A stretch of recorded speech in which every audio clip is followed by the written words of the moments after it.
praises to the Most High, giving him honor and glory, all the Kimbo to Tata. Family, bringing forth another video in reference to the 42 laws of Ma'at. You may have heard this before, and you may have heard it along the lines that this is where what you would call the commandments derives from this particular sets of laws that was already in Egypt thousands of years. So what I want to do is share this as I feel led to do so. And again, I want to just put this out there. I know some of you probably may have heard discussions on this, are saying, about how this is trying to line up to get everyone to become under this knowledge about Kemet. All I can say is that each person needs to take their journey on their own. And if you're in my lineup, whatever I feel led to present, if it's for you in that time, you'll know it. If it's not, you will put it on the shelves, even though you might not say that you are, but you will do that because that's the way it is. We get information and it's planted in a way. Some may say put it on the shelf, and then you'll go back to it once it resurfaces or it's time for you to get it in that lineup. So I know I've been sharing a lot about Kemet. This is a part of my journey that I'm on, and I must be obedient according to what I feel led to do. Okay? So here we go, family. Let's check it out.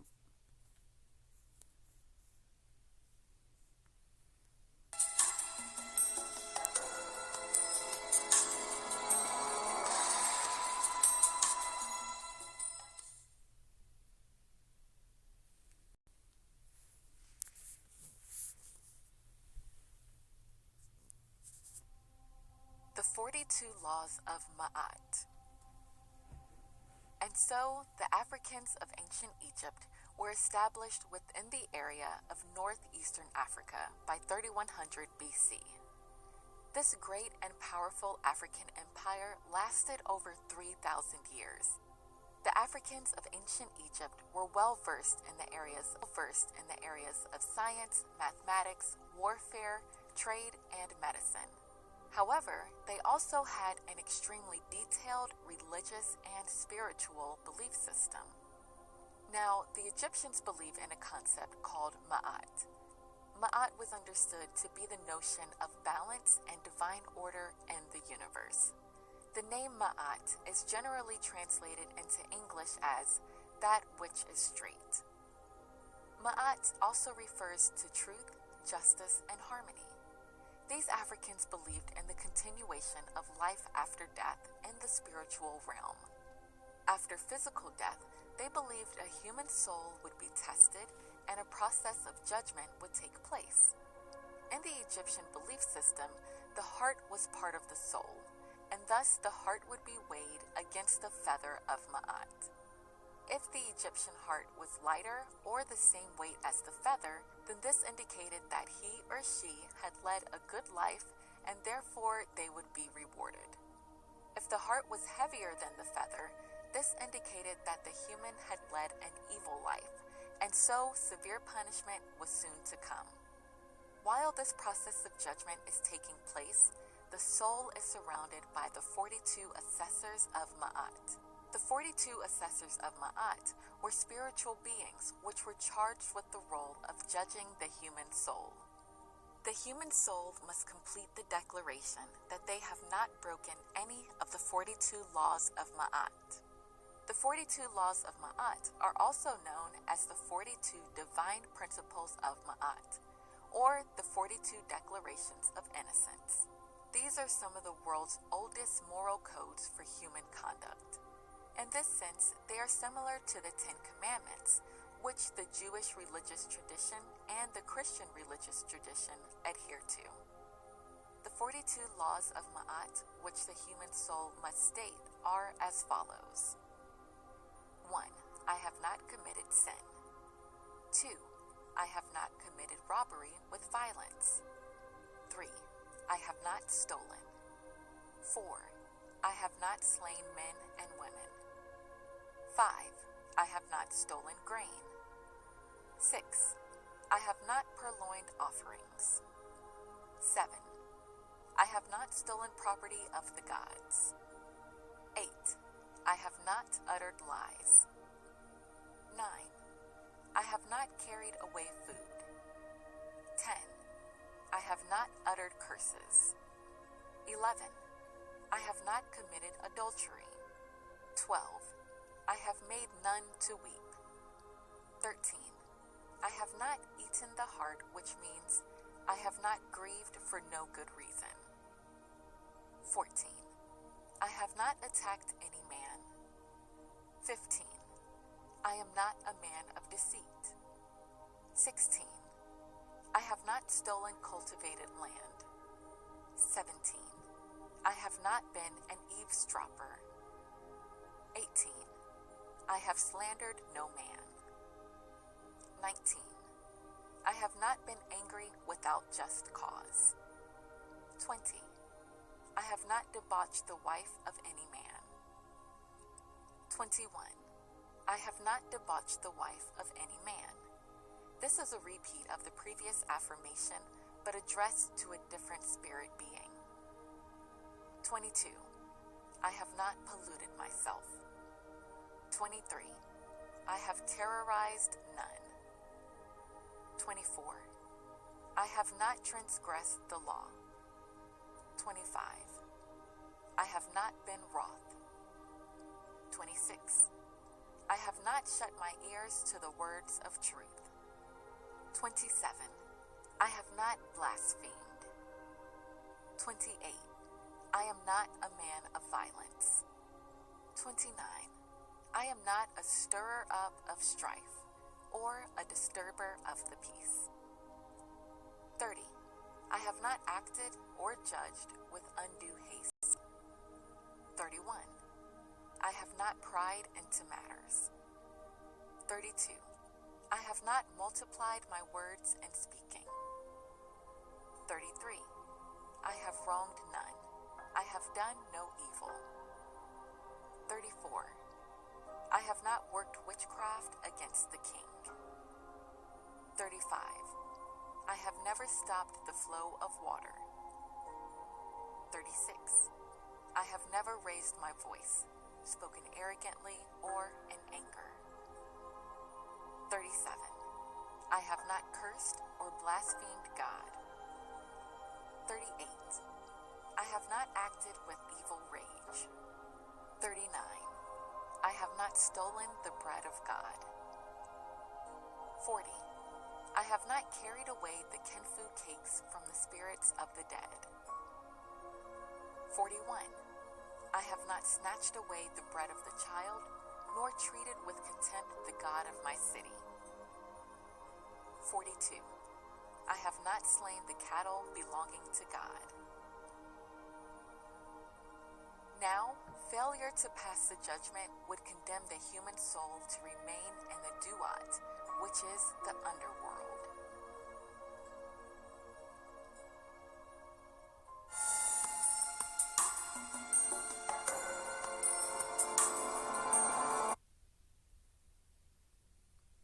Okay, family, so that was very informational when it comes down to what we have learned in the Bible about the 10 Commandments, which through what we believe from Genesis all the way, of the books of Moses, 5 books, is 613 laws, which all of them did not apply to us. So it's going to take us in a place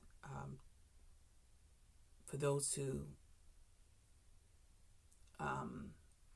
listening to this and you're on this journey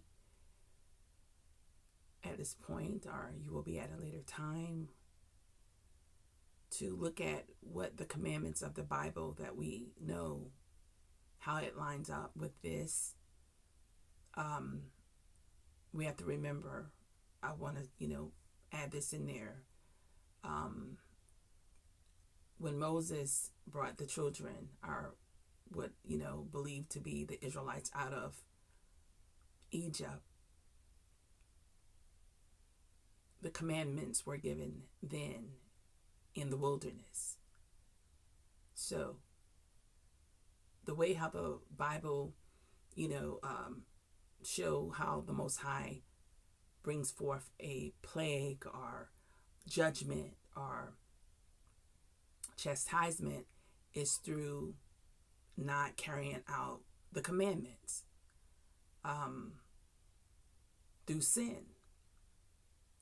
One of the Ma'at laws was in reference to what I've heard about trespassing the law.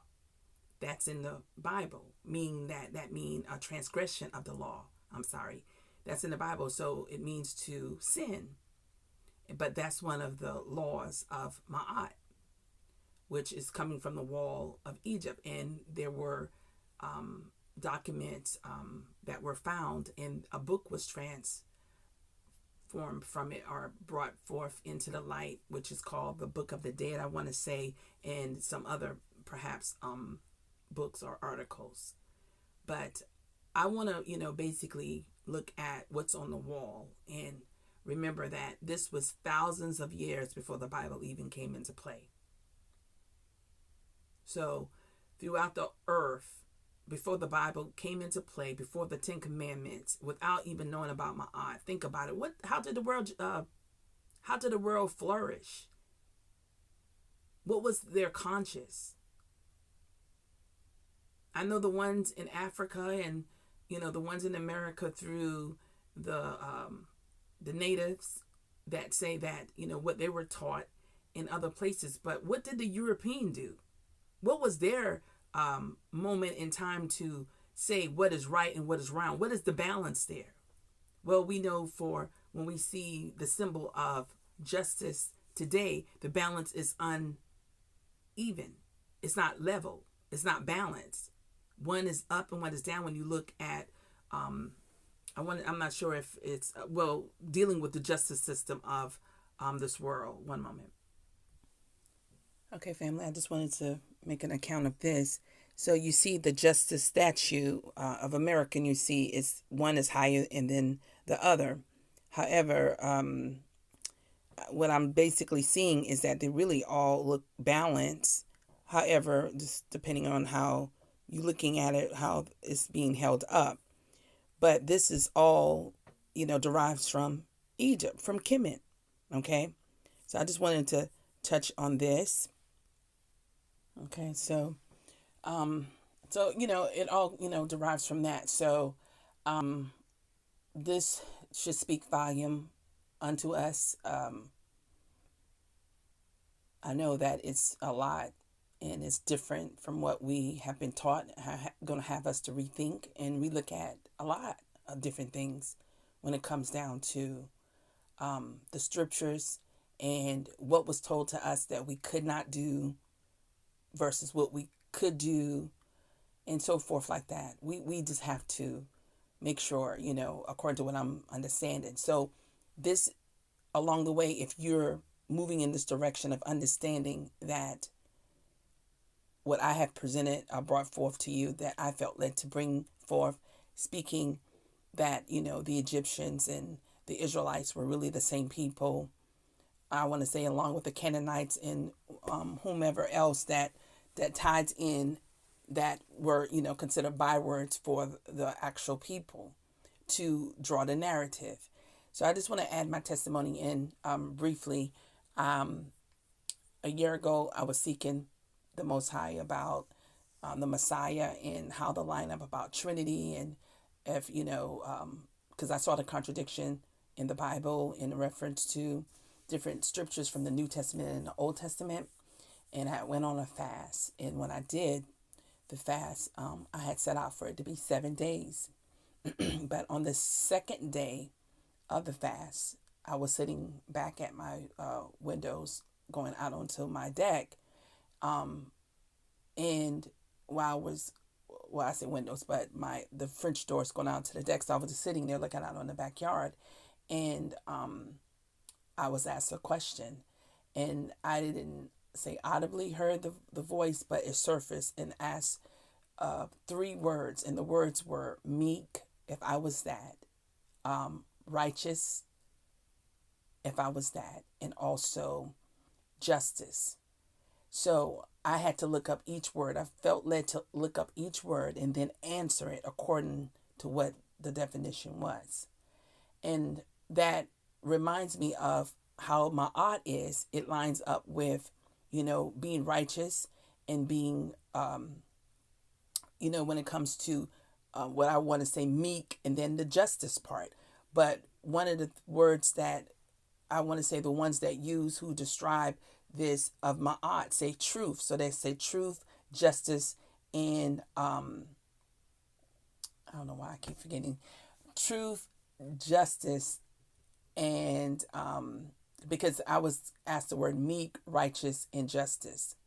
Okay, so it would have been, righteous and justice and truth when they presented it. But what I was asked, I believe by the Most High, meek, righteous, and justice. And I was asked those three words. And once I answer it, family, then Father gave me Deuteronomy 6 and 4. Okay. Deuteronomy 6 and 4. Okay, I'm just going to go there real quick. Deuteronomy 6 and 4. So this is what I received after Father asked me those three words. Hear, O Israel, the Lord our God is one.